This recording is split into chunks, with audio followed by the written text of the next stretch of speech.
Making a beautiful balanced logo is a craft that can take years to master. If you're trying to level up your logo design skills, you've probably sourced the internet looking for inspiration. No doubt you have found tons of examples showing brilliant logos that were constructed using a logo grid.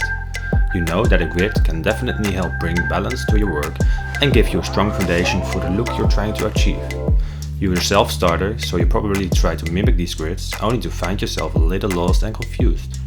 You're ready to take your logo works to new heights, but you just haven't mastered the tools.